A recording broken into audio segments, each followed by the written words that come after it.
Puppet Pals. Tap Press to start. On this screen, I can choose up to 8 actors. For right now, I'm going to select 3.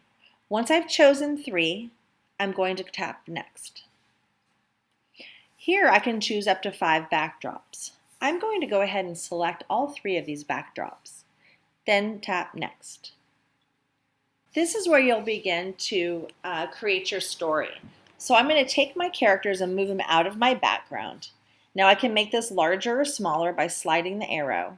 And I can change the size of my characters as well by pinching or pulling my fingers together.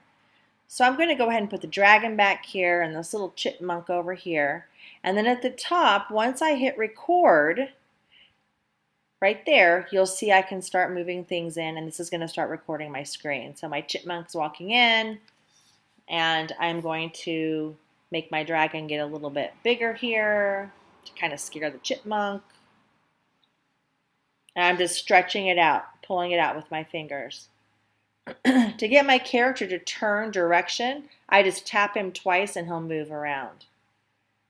Okay, and so I'm just resizing, and then I'm going to go ahead and move this guy out. Now to change scenery, I pull down one of these little tassels, and it's going to give me a new scene right there.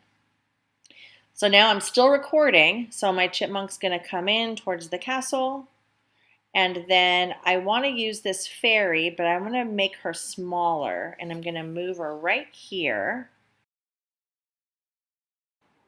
So now she comes flying in, and she's going to cast a spell on the chipmunk, and then I'm going to tap her twice to change direction, and then she's going to fly off the screen. And then the chipmunk's going to go off the screen, and then I'm going to change scenery again. And I'm going to bring my chipmunk back in.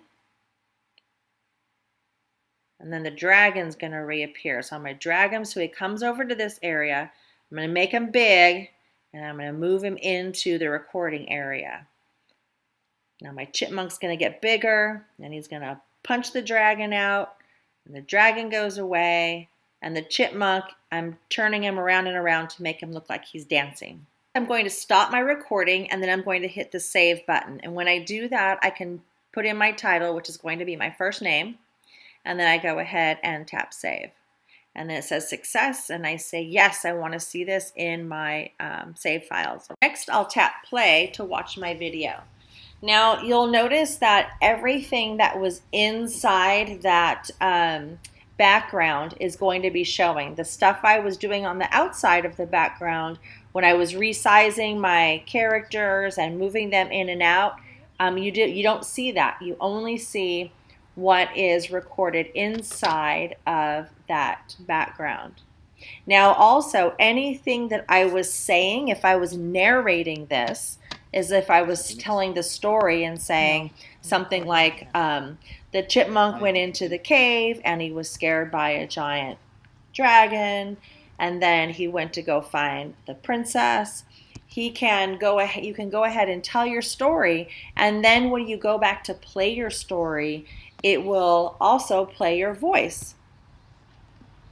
So we'll go ahead and watch the rest of the video to see what it looks like. So in comes the fairy, and she casts the spell on the chipmunk and makes him brave, and then she flies away and he goes off, and the next scene we're going to see him, he's going to come into the park, and he's walking through the park, and soon the dragon's going to show up and try to scare him again. But what the dragon doesn't know is our little chipmunk has a spell on him which makes him big and brave. And so he punches the dragon out, and then the chipmunk's all happy and he's dancing in the grass. It's a good day for him. From here, I go ahead and click this back button, and it takes me back to my saved shows. Eventually, your teacher might want you to export your file, so you just tap the export, and then what it's going to do is export your video. And this way you can share it with your teacher and your classroom teacher as well. So it tells us it's success. We hit super, and there we go. We have our saved shows listed right here. So just tap on back to get back to the main screen, and that's it. That's how you use Puppet Pals.